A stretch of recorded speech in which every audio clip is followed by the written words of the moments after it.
बच्चों कल योगी जी ने पुलिस विभाग के साथ एक बहुत बड़ी मीटिंग की है। उसमें बहुत सारी चीज़ों के बारे में उन्होंने जाना, लेकिन साथ में ये भी योगी जी को बताया गया कि 81,000 पद अभी पुलिस विभाग में खाली है, होमगार्ड में नहीं। मेरी बात सुनना, 81,000 पदों पर फिर उन्होंने घोषणा की कि इस भर्ती को सही से और तरीके से कंप्लीट कराया जाए। और उन्होंने ये भी बताया कि इसको जितना जल्दी हो सके और आरक्षण का इसमें ध्यान रखा जाए और पारदर्शी तरीके से भर्ती हो। तो अब 81,000 पदों पर भर्ती के लिए बिल्कुल ये योगी जी के अपना ऑफिशियल ट्विटर हैंडल से भी आ गया है, ये न्यूज़पेपर ने भी अलग अलग ने छापा है।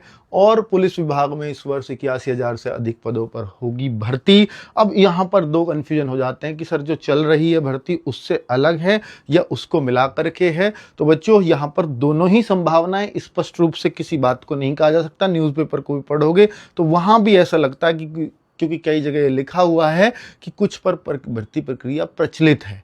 तो जब प्रचलित है तो फिर हमें यह भी देखना पड़ेगा कितने पदों पर प्रचलित है। तो वर्तमान में कांस्टेबल पर चल रही है 32,000 पदों पर, एसआई पर चल रही है 4,500 पदों पर, कंप्यूटर ऑपरेटर की एक भर्ती का फाइनल रिजल्ट आ गया, एक चल रही है, तो टोटल 2282। क्योंकि ट्रेनिंग पर तो ये भी नहीं गए हैं पुलिस विभाग को, तो अभी ये भी नहीं मिले हैं, तो टोटल 2282। असिस्टेंट एसआई का भी दोनों बार के पदों को मिला के 1458। और अगर हम बात करें तो 40,962 ये सारे पद बन जाते हैं जिन पर भर्ती प्रक्रिया अभी चल रही है। अगर हम इनको ये मान लें कि इनसे अलग पदों पर भर्ती आएगी तो फिर पद बचते हैं 81,000 में से लगभग 40,000 प्लस, जो भी एक अच्छी संख्या है। और इसमें अधिकतर पद कांस्टेबल और एसआई के ही होंगे, एसआई एएसआई कंप्यूटर ऑपरेटर के भी होंगे।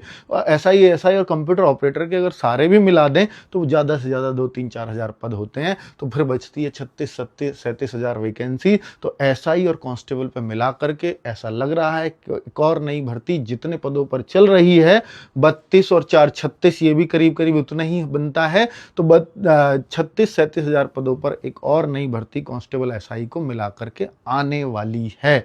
बिल्कुल ये इससे अलग है जो भर्ती फिलहाल चल रही है, जिसके एग्जाम अभी एसआई का हुआ है, कांस्टेबल का भी होना है। तो इसके बाद अच्छी बात यह है बच्चों के लिए जो तैयारी कर रहे हैं कि उन पे एक प्रेशर हटेगा, वो फ्री ऑफ माइंड से अपनी तैयारी कर पाएंगे और अच्छा एग्जाम कर पाएंगे, क्योंकि नई भर्ती उनके सामने होगी। Thank you.